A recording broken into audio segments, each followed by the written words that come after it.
احنا دايما بنختار وبنقرر نمشي في طرق احنا بنفسنا فتحناها، بس الغريب اننا واحنا ماشيين فيها بنكون حاسين انها مش امان، بنكون عارفين ان النهاية مش واضحة، يمكن حتى خطيرة، ومع كده بنكمل كأن في حاجة أقوى مننا بتدفعنا نكمل رغم كل الإشارات، رغم كل التحذيرات.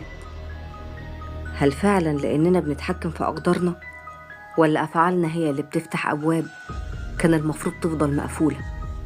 خد بالك، لأن القصة دي هتخليك تعيد التفكير في كل اختيار افتكرت إنه كان بإيدك، ولأن في حاجات لما بتدخلها مفيش فيها رجوع، وفي أبواب لما بتتفتح ما بتتقفلش تاني.